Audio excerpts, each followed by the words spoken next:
मंगलम भगवान वीरम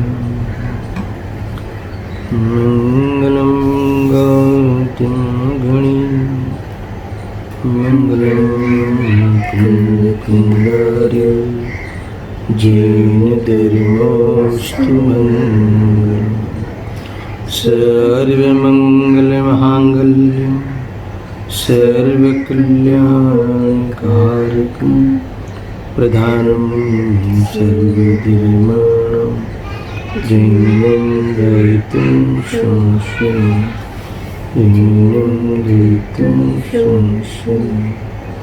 नमस्मे साराय शिवानुभूत्याचकाशते चित्स्वभावाय भावाय सर्वभावान्तरमुच्यते आत्मरूपमद्भुतं यान्खे भवसिन्धुतरो आत्मा।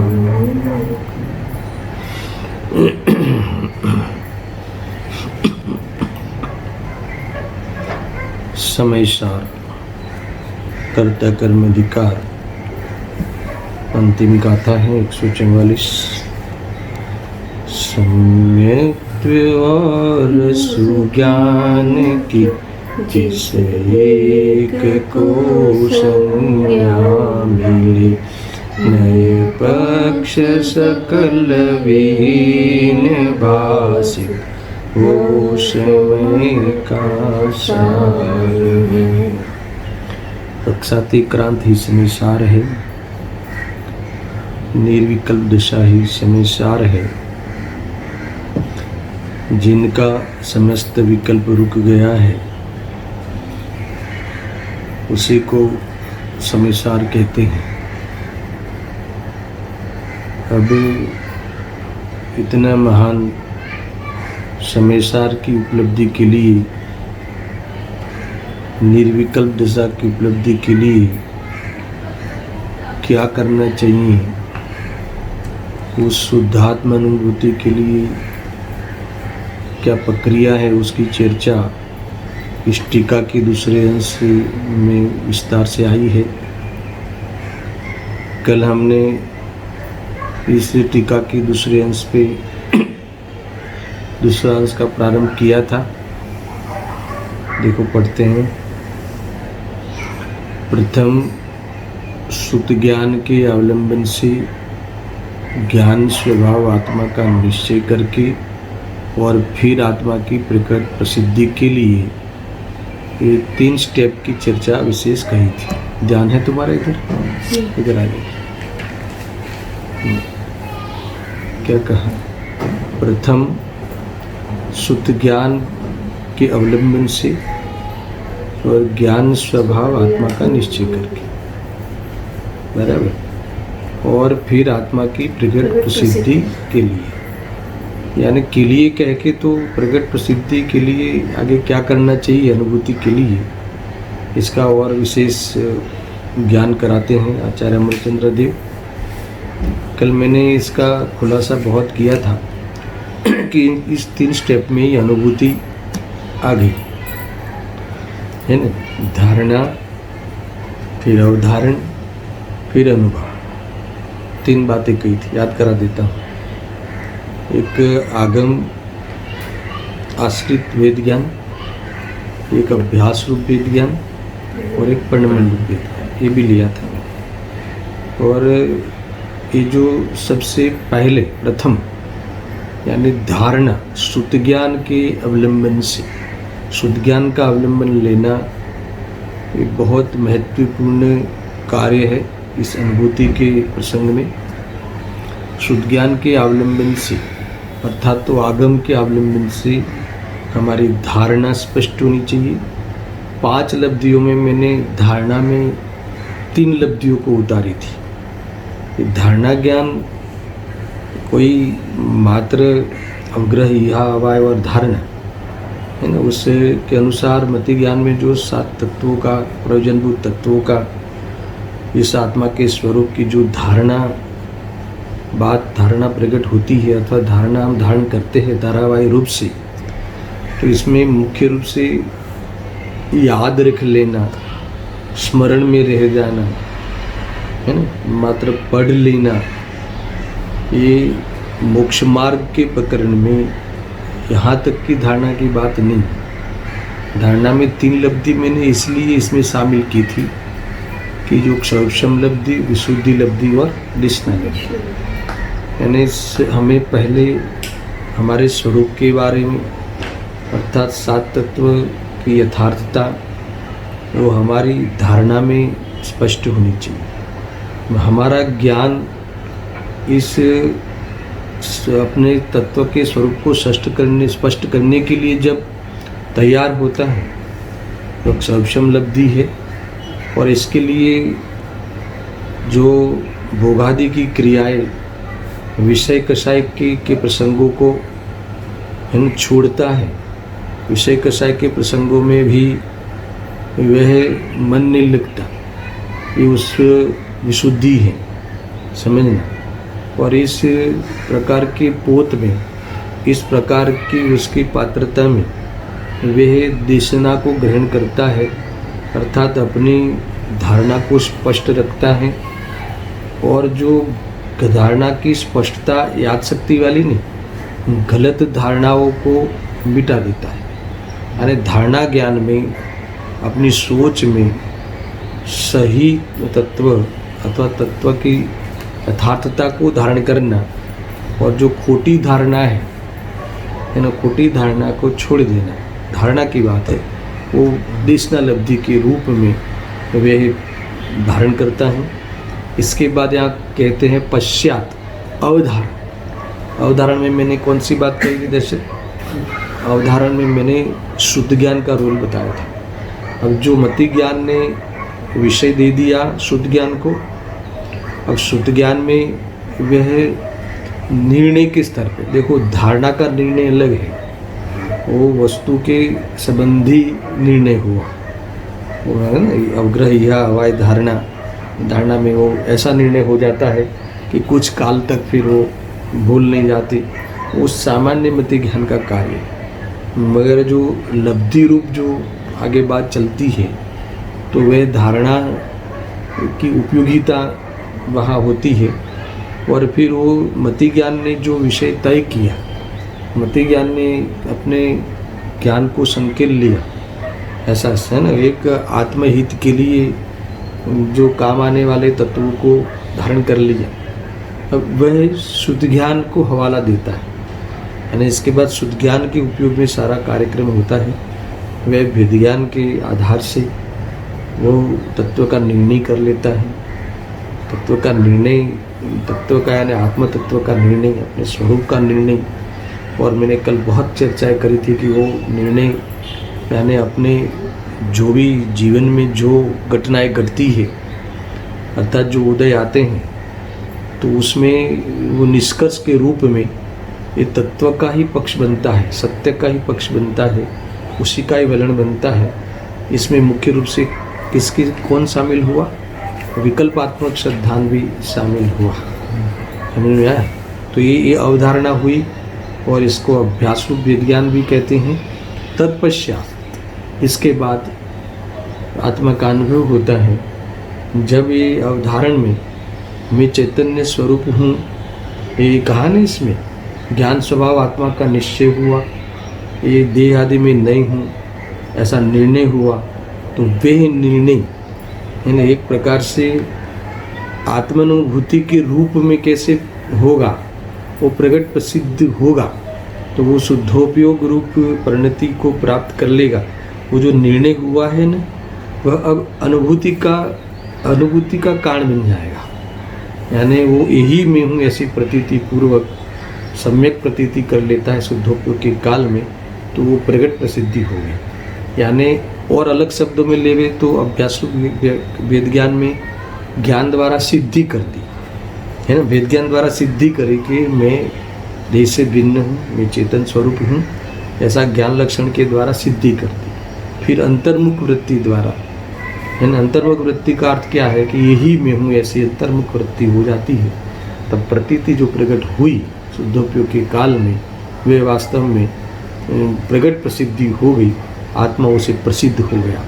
सिद्धि का अर्थ ज्ञान का प्रयोग है, विकल्पात्मक श्रद्धान वाला प्रयोग है। प्रसिद्धि है वो अनुभूति है, ऐसा भेद सामान्य कर सकते हैं। कहीं सिद्धि प्रसिद्धि एकार्थ अर्थ में लिया जाता है, वो अलग बात है। मगर यहाँ प्रथम, फिर पश्चात और तत्पश्चात। मैंने कल आपको एक विषय याद कराया था इसमें, वो ये जो तीन प्रकार के जो स्टेप है, इसमें बताया है मोक्षवाद प्रकाशक में रहस्यपूर्ण चिट्ठी में, थोड़ा सा इसमें चर्चा करता हूँ।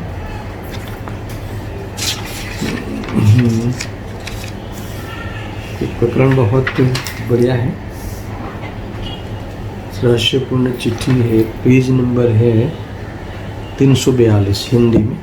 मैं पढ़ता हूँ, आवाज़ आ रही मेरा? देखो, हेडिंग तो ऐसा है, हेडिंग कुछ पंडित जी ने नहीं दिए थे, हेडिंग तो बाद में दिए गए होंगे। पंडित जी तो ऐसे कंटिन्यूस लिखते थे, इसमें कोई विभाजन फिर बाद के पंडितों ने किया है।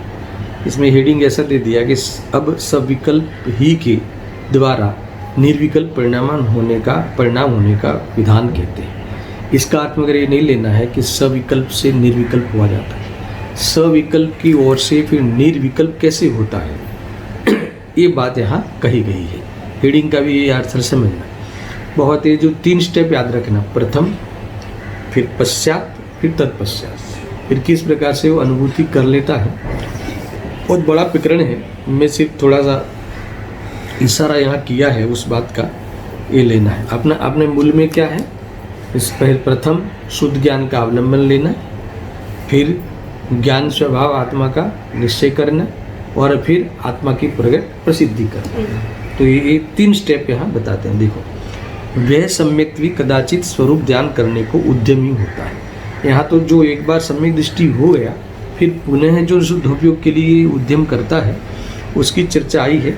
मगर पुनः करे या प्रथम करे, है ना? तो जो शुद्धोपयोग का जो विधान है, शुद्धोपयोग की जो विधि है, वो तो समान ही है, इतना ध्यान रखना। देखो, वही सम्यक भी कदाचित स्वरूप ध्यान करने को उद्यमी होता है।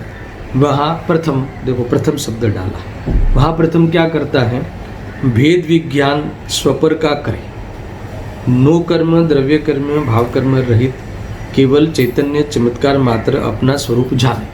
देखो, वैसे तो इनको तो प्रतीति है ना, ये तो ज्ञानी धर्मात्मा है, इनको कोई अपने आत्मा के बारे में निश्चय करना, निर्णय करना क्या है, इनको तो प्रतीति है। फिर भी जब शुद्धोपयोग जैसा महान कार्य करना हो, उसको उपलब्ध करना हो, तो जहाँ उपयोग उनका विस्तार को प्राप्त हुआ होगा, गृहस्थ जीवन में, व्यापार में, व्यवहार में, है ना, दुनियादारी में, दुकानदारी में, जहाँ भी, तो उपयोग का जब जहाँ विस्तार हुआ होगा, तो वहाँ से लौटना होगा। किसको? वहाँ से उपयोग को लौटना होगा।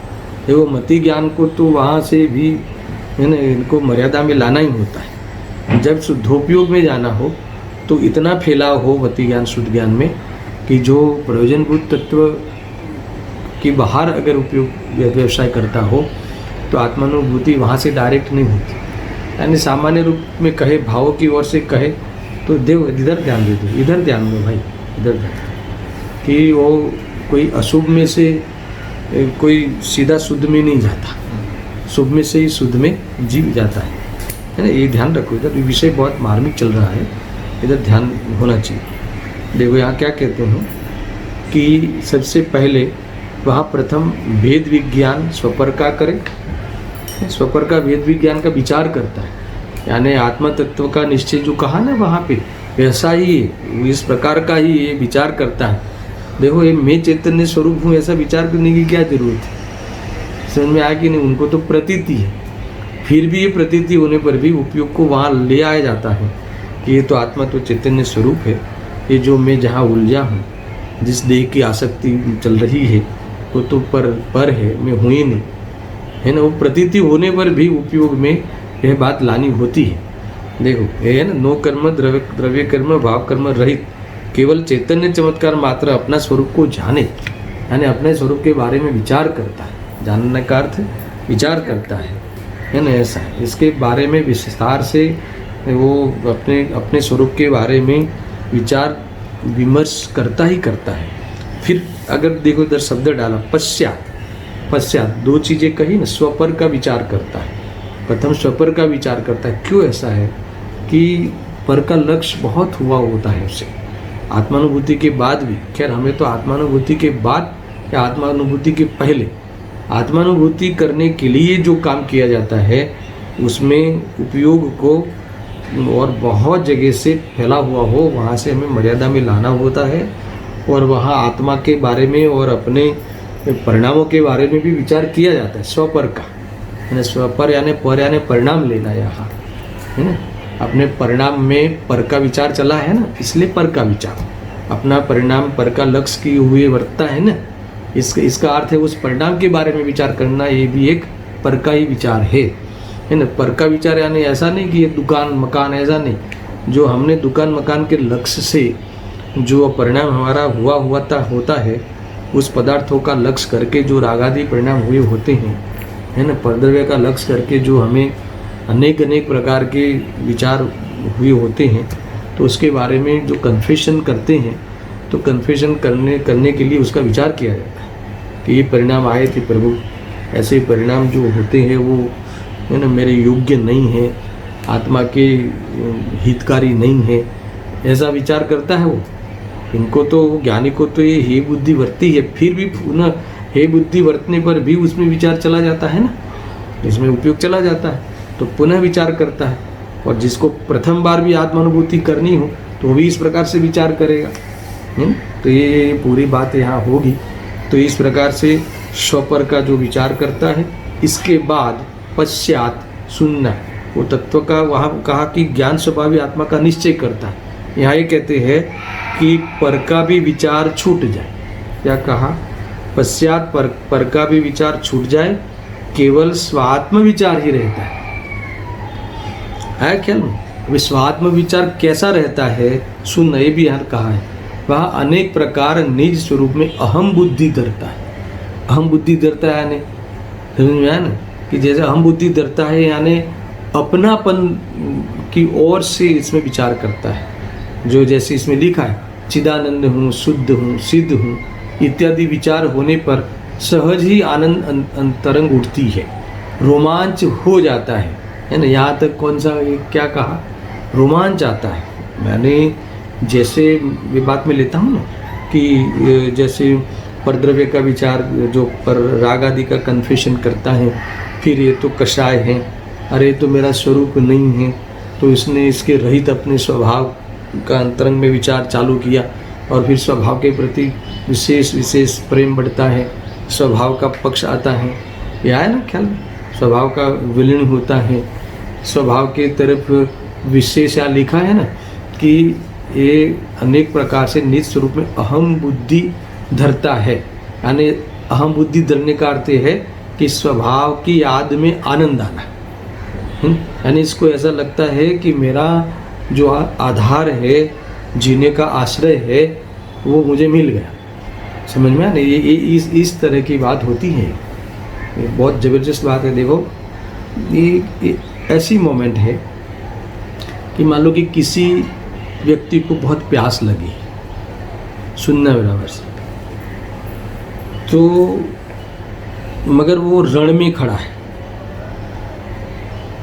और वही व्यक्ति को फिर मान लो कि जब सरोवर के किनारे पे खड़ा है, दो पोजीशन ले लो, तो प्यास लगी है तो एक रण में खड़ा है, तो रण में खड़ा है, वहाँ तो दूर दूर तक पानी का मिलने की संभावना नहीं लगती, और यहाँ सरोवर के किनारे पे खड़ा है, ठंडी हवा आ रही है, इसलिए उसे ज्ञात हुआ कि यहाँ पानी है और सरोवर का ज्ञात होता है। तो ये जो सरोवर, ये तो अब उसको कितना आनंद आता होगा। अभी पानी का सेवन नहीं किया है, समझना, पानी उसने ग्रहण नहीं किया है, मगर पानी मिलने वाला है, अब पानी मिलने वाला है उतने मात्र से, समझ में आया। अगर प्रमाद से अगर वो पानी का सेवन नहीं करता वहाँ आके भी तो प्यासा ही रह जाएगा, ये बात पक्की है।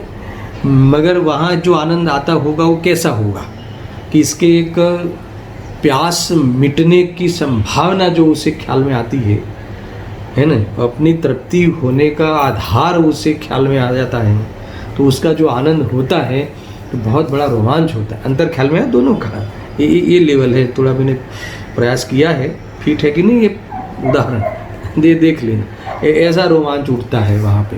अब क्या करें, कैसे समझाएं इस बात को, फिर भी ये प्रयास करता हूँ मैं कि इस प्रकार से समझना। तत्पश्चात सुनो, फिर तत्पश्चात इसके बाद क्या होता है कि ऐसा विचार तो छूट जाए, कैसा कि मैं शुद्ध हूँ, है ना, मैं सिद्ध हूँ, ऐसा विकल्प भी नहीं रहता। फिर केवल चिन्मात्र स्वरूप भासने लगे, यानी फिर तो ये जो अभी सरोवर पे वो पानी देख लिया ना, अब क्या करेगा, सरोवर मिल गया है ना, ठंडक बहुत है, सरोवर निकट है, ये पानी में पी लूँगा, पानी पी के मैं तृप्ति कर लूँगा, ऐसा विकल्प करेगा? ऐसा विकल्प करते रहेगा क्या?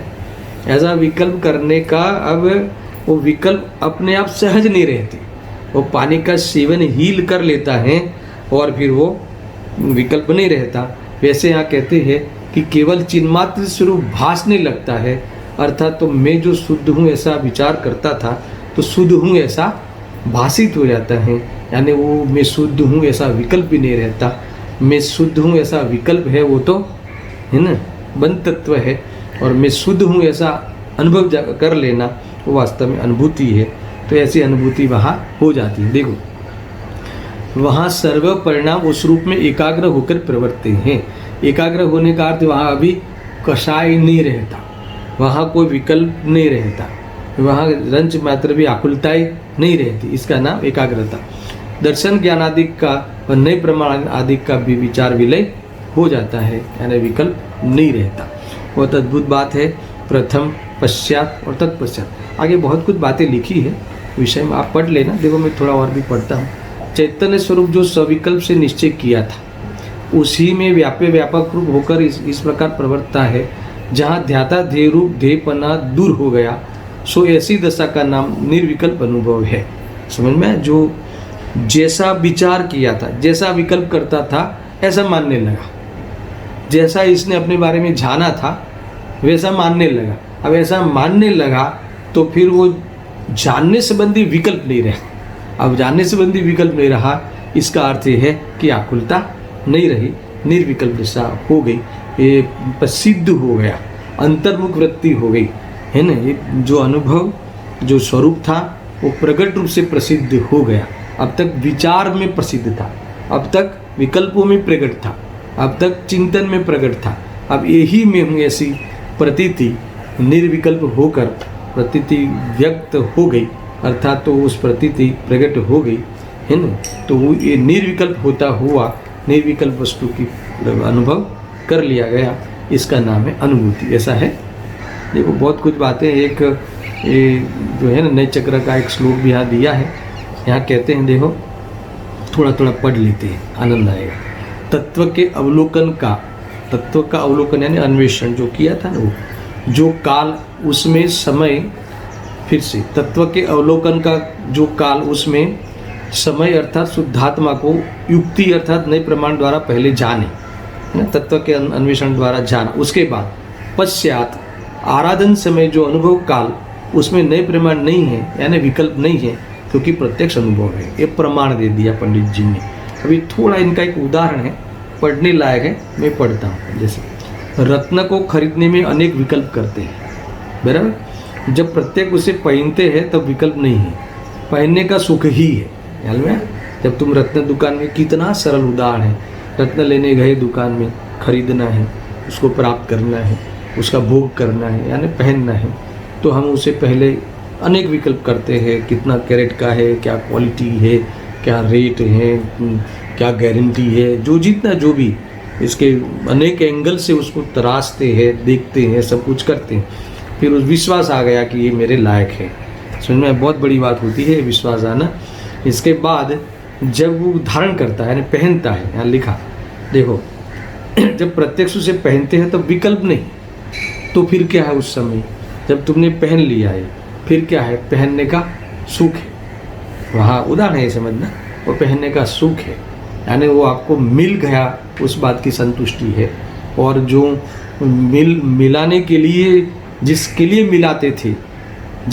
मिलाते थे सुखी होने के लिए या खुश रहने के लिए, तो वो खुश रहने लगा क्योंकि मिल गया, और जैसा था वैसा मिल गया, जैसा चाहिए था वैसा मिल गया। तो इस प्रकार से वहाँ क्या हो जाता है, वो पहनने पर वो सुखी हो जाता है, फिर विकल्प नहीं रहता। इस प्रकार सविकल्प के द्वारा निर्विकल्प अनुभव होता है, यानी पूर्व में सविकल्प जो होता है, जैसा आत्मा का विचार किया जाता है वैसा उसे प्रतीत में आ जाता है। प्रतीत में आ जाता है यानी वह यही में हूँ ऐसे प्रतीति हो जाती है, यानी देह की एकत्व बुद्धि छूट जाती है, स्वभाव की एकत्व बुद्धि हो जाती है। इस प्रकार से यहाँ कहा।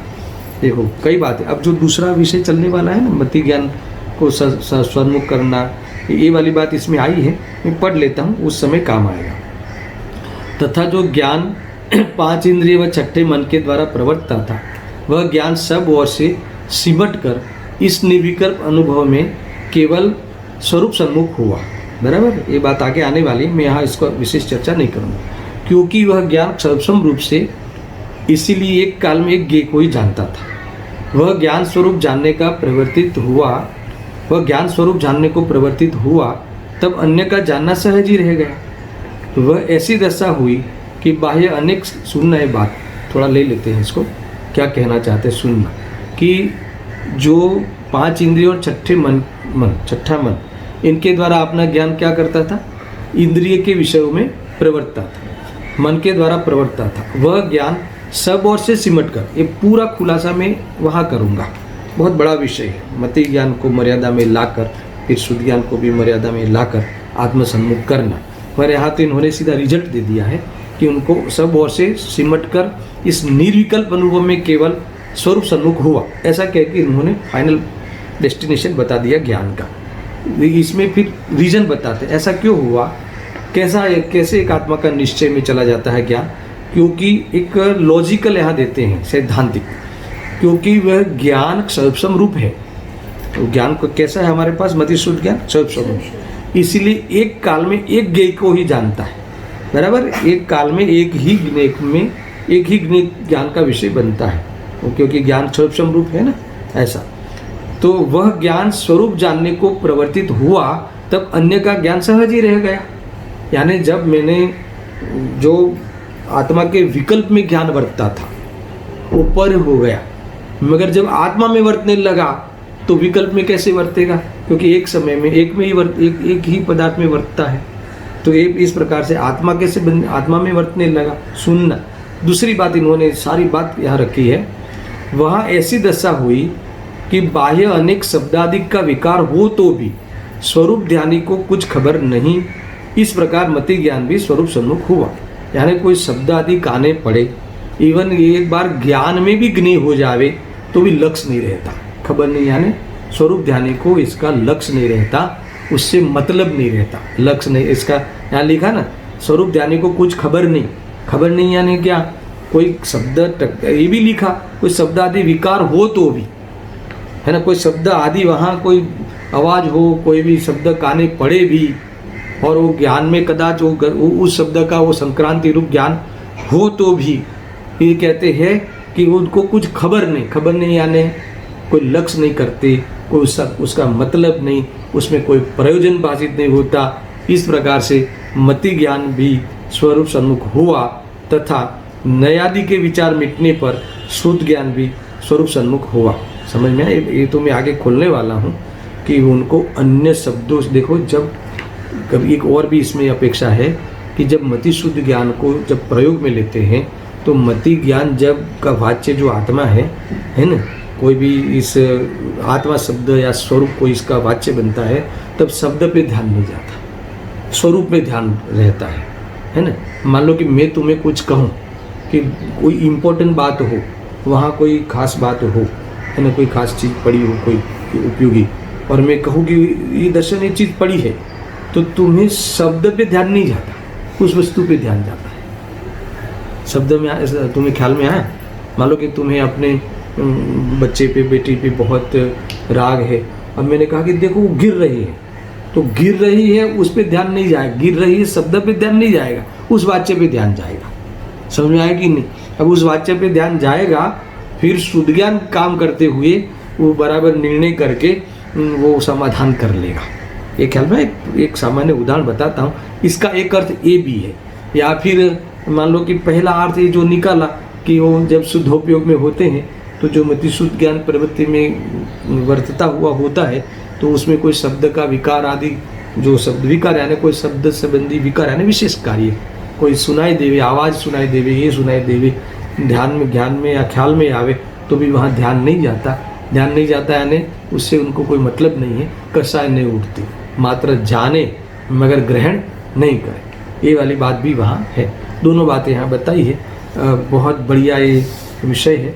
और जो जब प्रोसीड होता है ज्ञान, तब मति शुद्ध ज्ञान का जो आगे भेद बताने वाले हैं, इसमें इस प्रकार से है। जब मति ज्ञान आत्मसन्मुख हुआ कब कहलाएगा कि जब कोई उस आत्मा विषय जो है उस ज्ञान का, तो वो शब्द काने पड़ता है ना। मति ज्ञान में तो इंद्रिय और मन द्वारा प्रवर्तन करता है, तो कोई शब्द तो उसके कान में पड़ेगा ही पड़ेगा, या आँखों का विषय बनेगा, यहाँ मैं शुद्ध हूँ, आँखों के द्वारा वो शब्द ज्ञान में आएगा, तो उस शब्द पे ध्यान नहीं जाता, उस वाच्य पे ध्यान चला जाता है। समझ में आया ना?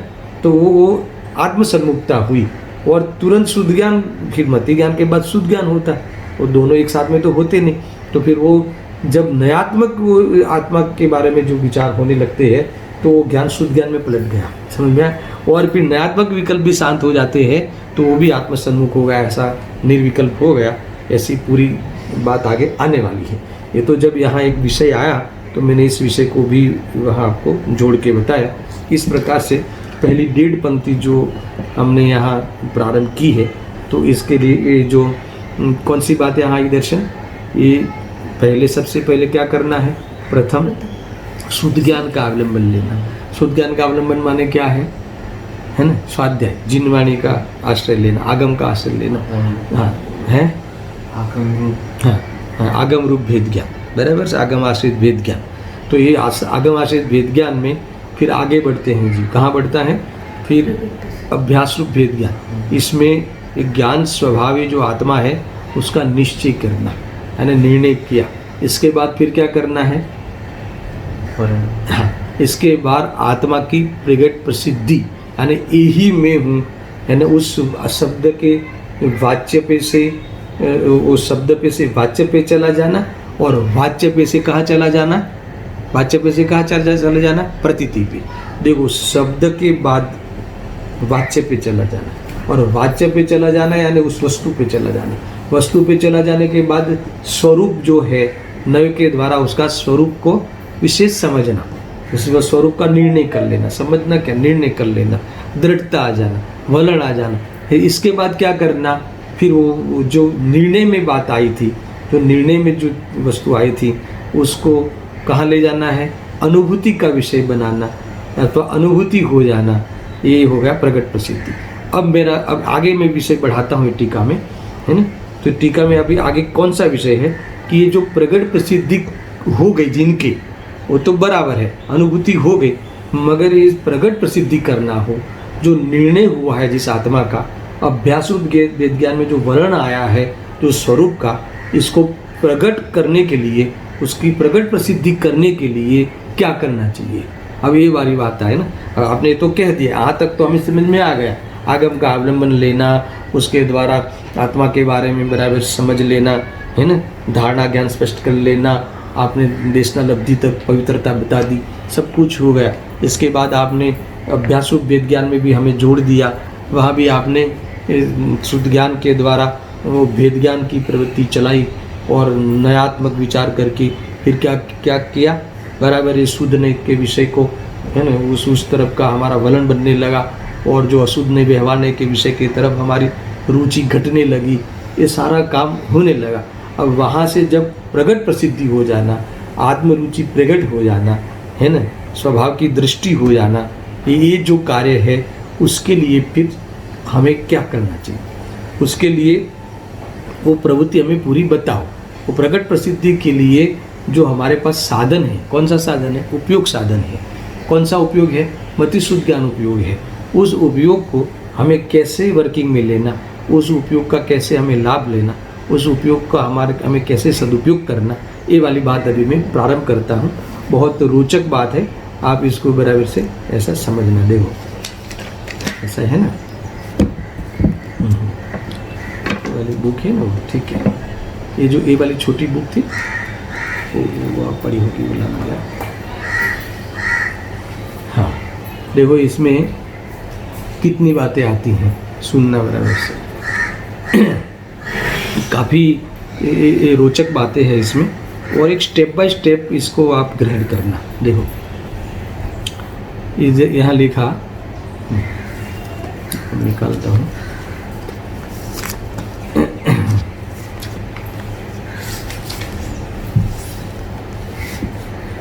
इसमें लिखते हैं, फिर से मैं कंटिन्यूटी करता हूँ।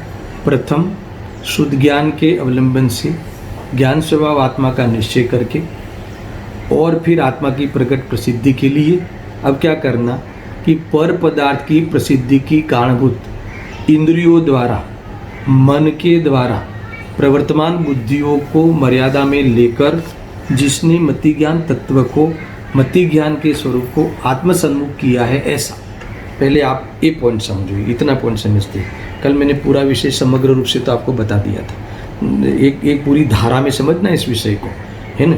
यानी हमें अब कौन सा विषय पे आगे चलना है कि जब आपने 3 स्टेप में तो एक अनुभूति पूरी कैसे होती हो तो बता दी, पर थोड़ा हमें इसको खुलासा चाहिए, पर टीका में किया भी है। आपने इतना तो कह दिया कि प्रथम शुद्ध ज्ञान के अवलंबन से, यानी शुद्ध ज्ञान का अवलंबन लेना है, धारणा ज्ञान में स्पष्ट करना है। इसके बाद आपने कहा कि ज्ञान स्वभाव का निश्चय करना, इसका ज्ञान स्वभाव का निर्णय करना। ये जो मिले हुए देह के साथ मिले हुए ये आत्मा को हमें अलग भिन्न निर्णय करना है कि चैतन्य स्वरूप है, वही मैं हूँ, मैं देह में कैसे हो सकता हूँ, क्योंकि इसमें मेरी निशानी नहीं है। ये बात भी पूरी बात हो गई, निर्णय हो गया, अकर्ता स्वभाव का निर्णय हो गया, क्रमबद्ध का निर्णय हो गया, सारी बातें। ज्ञान स्वभाव का निर्णय होना यानी सारे सिद्धांतों का निर्णय होना, है ना। निर्णय होने के बाद उसका घोलन होना, समझ में आया ना। उसका घोलन होना यानी उसका पक्ष आना, उस संबंधी वलन बनना, ये सारी बातें हो गई। इसके बाद आपने तो डायरेक्ट भी वो आपने बता दिया कि इसके बाद आत्मा की प्रकट प्रसिद्धि हो जाती है, यानी फिर आत्मा की अनुभूति जीव कर लेता है कि वो जो वलन तक था वो प्रकट होता है, गर्भित सुखता थी वो प्रकट हो जाता है, प्रकट प्रसिद्धि हो जाती है। तो प्रकट प्रसिद्धि करने के लिए हमें इस निर्णय वाली वस्तु को प्रकट प्रसिद्धि में लाने के लिए हमारे ज्ञान को, हमारा साधन को हमें कैसे इस्तेमाल करना चाहिए, किस प्रकार से हम इस साधन में विवेक रखें, इसकी बात यहाँ आई है। अभी वो मैं पढ़ता हूँ। देखो यहाँ कहते हैं कि पर पदार्थ की प्रसिद्धि की कारणभूत इंद्रियों द्वारा और मन के द्वारा प्रवर्तमान बुद्धियों को मर्यादा में लेकर जिसने मति ज्ञान तत्व को आत्मसन्मुख किया है। पहले मति ज्ञान को क्या करना है? आत्मसन्मुख करना है। आत्मसन्मुख करने के लिए क्या करना है? मर्यादा में लाना है। कहाँ से मर्यादा में लाना है? क्यों मर्यादा में लाना है ना। मर्यादा में लाकर, यहाँ लिखा है ना, मर्यादा में लेकर। तो मर्यादा में लाना वो क्या है, कहाँ से मर्यादा में लाना है? अर्थात हम इसको ऐसे समझ सकते हैं कि मर्यादा में लाना और मर्यादा में नहीं होना, मर्यादा के बाहर है वो वाली पोजीशन, और मर्यादा में आ गई वो पोजीशन, दोनों पोजीशनों पर विचार किया जा सकता है ना। मर्यादा में लेकर, मर्यादा में लाकर और मर्यादा में नहीं लाकर, ऐसा समझ लो। मर्यादा में नहीं लाकर आज तक इसने क्या किया? संसार को बढ़ाया। तो मर्यादा में नहीं लाकर अर्थात तो मर्यादा में नहीं है, इसका क्या अर्थ है? और मर्यादा में आ गया, उसका क्या अर्थ है? ऐसा समझना। और मैं पीछे से ली ना बात यहाँ से कि जो मति ज्ञान को क्या करना है? आत्मसन्मुख करना है। मैं पीछे से ले रहा हूँ।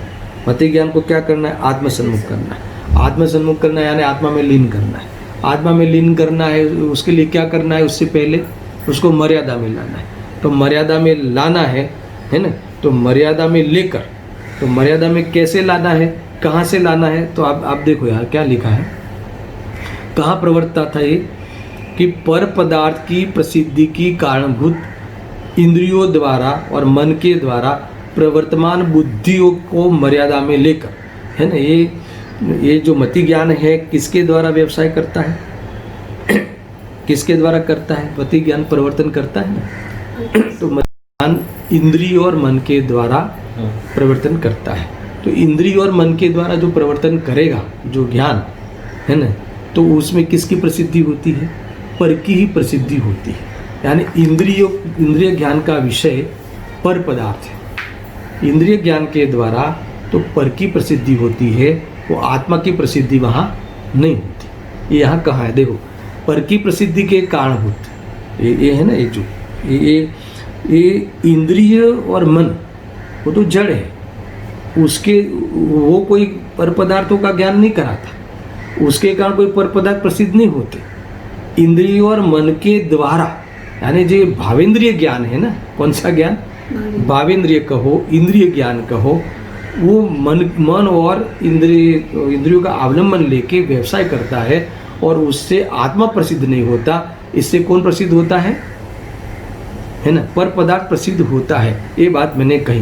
देखो, इंद्रियों से प्रसिद्ध नहीं होना क्योंकि वह तो जड़ है। इंद्रियों से प्रसिद्ध क्यों नहीं होता? क्योंकि वह तो जड़ है। यहाँ एक बात फिर से याद रखना कि यहाँ भावेंद्रिय की बात यहाँ ली है। अब सुनो आगे। देखो, जड़ इंद्रिय से ज्ञान नहीं होता, बराबर, ये तो पक्की बात है। कोई कहे कि ठीक है, जड़ इंद्रियों से ज्ञान नहीं होता, इंद्रियों से आत्मा जानता नहीं, इंद्रियों से आत्मा जानने में आता नहीं, ये बात ठीक है। पर इंद्रियों को आप इतना भेद विज्ञान उसको इससे जितने का कह रहे हो, इससे भिन्न आत्मा को जानने को कहते हो, तो एक बात ये भी तो हमें ख्याल में आती है कि वो इंद्रिय जानने में सहायक तो है कि नहीं, है ना। तो भाई ठीक है, आप मान लो कि वो सहायक है, निमित्त है, मगर प्रसिद्ध किसको करती है? इंद्रिय जानने में मदद करती है। मान लो जो शब्द यूज करना हो, निमित्त बनती है ना, उसके अवलंबन से जानना होता है, और उसके अवलंबन से प्रसिद्ध किसको करता है? प्रसिद्ध तो पर को ही करता है ना, प्रसिद्ध तो अन्य पदार्थ को करता है, आत्मा को प्रसिद्ध नहीं करता। ये ख्याल में है ना। मूल बात यहाँ ये आई है। देखो, किसको प्रसिद्ध करता है दर्शन? पुद्गल को, क्योंकि इन पर को भी, पर में भी पुद्गल, 5 इंद्र का विषय स्पर्श रस गंध विरह आदि है ना, तो ये पुद्गल को ही प्रसिद्ध करता है, आत्मा को प्रसिद्ध नहीं करता। ये है। देखो, जानने वाले को जानने में इंद्रियों का कोई भी योगदान नहीं है। हमें आत्मा का अनुभव करना है ना, हमें किसको जानना है? आत्मा को जानना है। तो आत्मा को जानना है तो इंद्रिय के द्वारा जो ज्ञान व्यवसाय करता है, इसमें पर की प्रसिद्धि होती है। जानने वाले को जानने में इंद्रियों का 1% भी योगदान नहीं होता। ये ख्याल में रखना। अभी कहते हैं कि इंद्रिय ज्ञान में पर की ही प्रसिद्धि होती है, आत्मा प्रसिद्ध नहीं होता। देखो, जबकि वह है आत्मा की पर्याय। क्या कहा? फिर से, इंद्रिय ज्ञान में पर पदार्थ की प्रसिद्धि होती है, इसमें भी पुद्गल की प्रसिद्धि होती है, आत्मा की प्रसिद्धि नहीं होती। जानने वाले को जानने में 1% भी इसका योगदान नहीं होता। यदि जबकि वो इंद्रिय ज्ञान है, वो किसकी पर्याय है? आत्मा की पर्याय है। समझ में? ये बहुत बड़ा प्रश्न है। जो इंद्रिय ज्ञान है वो आत्मा की पर्याय है कि पुद्गल की पर्याय है? किसकी पर्याय है? ये मेरा प्रश्न है। देखो, हमने तो जन्मभूति में यही वास्तव में सीखा है ना, यही हमने सेवन किया है कि ये जो इंद्रिय ज्ञान है वो पुद्गल की पर्याय है। हमने तो यही सीखा है, अध्यात्म के जोर में यही बात आई है, वो तो पौद्गलिक परिणाम है, यही सीखा है ना दर्शन। अब यहाँ कहते हैं कि जैसे राग जैसे पौद्गलिक परिणाम है पर के लक्ष्य हुआ होने से, वैसे भी ये इंद्रिय ज्ञान है वो भी पर के लक्ष्य होने से वो कैसा है? पौद्गलिक है। ऐसा हमने सीखा है, वो पौद्गलिक परिणाम ही है। वैसे यह ज्ञान देखो इंद्रियों का संग करता है और उसका विषय आत्मा नहीं बनता। मेन हमारे लिए ये क्यों पौद्गलिक के खाते में डालते हैं अध्यात्म के जोर में, कि ये तो वास्तव में इंद्रियों का संग करके प्रवृत्ति करता है ज्ञान, और दूसरा इसका विषय कौन बनता है? आत्मा नहीं बनता। पुद्गल बनता है मगर आत्मा नहीं बनता। तो उस अपेक्षा से इसको पौद्गलिक कहा। अब सुनना, पर का लक्ष्य करके होने वाला ज्ञान ये वास्तव में पौद्गलिक है। ये आया समझ में इतना? अब सुनो, मैं एक कुछ खास बात इसमें सिद्धि करना चाहता हूँ कि इंद्रिय और मन के द्वारा ये जो ज्ञान प्रवर्तता है, पहले उसका भावासन करता हूँ कि इंद्रिय और मन के द्वारा तो पर पदार्थ को, क्योंकि इन्होंने पहले ही कथन में डाला कि पर पदार्थ की प्रसिद्धि के कारणभूत इंद्रिय द्वारा और मन के द्वारा प्रवर्तमान बुद्धियों को मर्यादा में लेकर, यानी इंद्रियों को और मन के द्वारा प्रवर्तन करता है तो इंद्रिय और मन से ज्ञान नहीं होता, वो तो जड़ है। ज्ञान तो स्वयं भावेंद्रिय रूप जो ज्ञान है इंद्रियों के अवलंबन से ज्ञान ही प्रवर्तन करता है, मगर प्रसिद्ध किसको करता है? पर पदार्थ को करता है। जानने वाले को जानता नहीं, वो जानने वालों को प्रसिद्ध करता नहीं और उसको प्रसिद्ध करने में कोई मदद करता नहीं, वो सहायक बनता नहीं, ये समझना है ना। मगर ये इसका विषय आत्मा नहीं बनता, इसलिए उसको पौद्गलिक कहते हैं। अध्यात्म के प्रसंग में, अध्यात्म के टॉपिक में आया ख्याल में। परंतु वह ज्ञान में चेतना का परिणमन है कि नहीं, भले वो उसमें जानना होता कि नहीं, वो जो इंद्रियों के द्वारा इंद्रिय ज्ञान जो होता है, इंद्रियों के द्वारा जो ज्ञान व्यवसाय करता है, इसमें जानना होता कि नहीं। जैसे मान लो कि मैंने ये जो फोटो है ना, सामने भगवान की फोटो लगी है, वो मैंने देखी, ठीक है, फोटो ज्ञेय हो गई, चक्षु इंद्रिय है और इसके द्वारा मैंने फोटो को जाना। तो ये जो जानना हुआ वो फोटो में हुआ, चक्षु इंद्रिय में हुआ कि मेरे ज्ञान में हुआ? किस में हुआ? ज्ञान में हुआ ना। तो जानना तो ज्ञान में ही हुआ, तो ज्ञान में हुआ तो ज्ञान कहाँ है? आत्मा में। तो जाना किसने? आत्मा ने जाना। आत्मा ने इंद्रियों के द्वारा फोटो जाना, मगर जानना कहाँ हुआ? आत्मा में हुआ। देखो ये जो है, फिर भी इसने प्रसिद्ध किसको किया? फोटो को किया। सुनना, इसने आत्मा को प्रसिद्ध नहीं किया। और ये इसमें मूल बात ये बताना है कि इसको पौद्गलिक क्यों कहते हैं। इसकी एक अपेक्षा समझना कि जो अखंड अतीन्द्रिय ज्ञान की अपेक्षा देखे तो ये ज्ञान कैसा है? पौद्गलिक है। मगर द्रव्य गुण पर्याय की व्यवस्था में देखे तो ये ज्ञान किसका है? आत्मा का है। और फिर भी ये ज्ञान, सुनना बराबर से, ये ज्ञान आत्मा का होने पर भी है ना। देखो यहाँ कहते हैं कि वह जो ज्ञान है वह ज्ञान में जानना तो ज्ञान में हुआ। सुनना दर्शन, यहाँ ध्यान रखो, भले वो फोटो में ज्ञान नहीं है, भले इंद्रिय में ज्ञान नहीं है, एक ज्ञान जानना फोटो में नहीं होता, जानना इंद्रियों में नहीं होता, जानना ज्ञान में होता है, और ये जो ज्ञान है वो आत्मा में होता है। तो भी ये ज्ञान है ना, आत्मा में होता है तो भी ये ज्ञान आत्मा को प्रसिद्ध नहीं करता, पर को प्रसिद्ध करता है। क्योंकि पर को प्रसिद्ध करता है क्योंकि उसको पर का लक्ष्य होने से, इसको पर का लक्ष्य होने से पर को प्रसिद्ध करता है। खंड खंड ज्ञान हो गया, राग विस्तृत ज्ञान हो गया। इसलिए ये जो ज्ञान है वो कैसा है? ये कैसा है? पौद्गलिक है। अब देखो वही का वही, अगर वो जानन स्वरूप को पकड़ लेवे, वही स्वयं वेद ज्ञान के द्वारा वो जानना स्वभाव है, वहीं से पकड़ लेवे, और इंद्रियों और इंद्रियों के विषय के प्रति है ना लक्ष्य छोड़ देवे, ये जो चैतन्य शक्ति की अखंडता पे उसका ध्यान चला जावे, ये जानन स्वभाव ज्ञायक के साथ अभेद है, वहाँ जो ध्यान चला जावे, तो इंद्रियों का लक्ष्य छूट जावे, इंद्रियों के विषय का लक्ष्य छूट जावे, इंद्रियों में एकत्व बुद्धि छूट जावे, जानने में आने वाले पदार्थ ज्ञाकार रूप ज्ञान जो है उसमें ज्ञान की मुख्यता आ जावे, उघाड़ रूप ज्ञान के उघाड़ पे भी ध्यान नहीं जावे, और ज्ञाकार का भी कोई प्रयोजन भाषित नहीं होवे, तो वो ज्ञान कैसा हो जाएगा? नयातिक्रांत हो जाएगा। वहाँ से भी हमें समझना है। खैर में तो मेन विषय हमको ये लेना है कि ये जो हमें प्रगट प्रसिद्धि करना है आत्मा की, तो इसमें पर पदार्थ की जो प्रसिद्धि के कारणभूत जो इंद्रिय ज्ञान है, ये जो मन और इंद्रियों के द्वारा जो प्रवर्तता है, उस बुद्धियों को अर्थात उस ज्ञान की पर्याय को, उस ज्ञान के व्यवसाय को मर्यादा में लाना है। तो मर्यादा में लाना माने क्या? तो एक शब्द में मैं कहता हूँ कि उस ज्ञान को प्रयोजनभूत विषय दे देना, और वो मर्यादा में लाना है।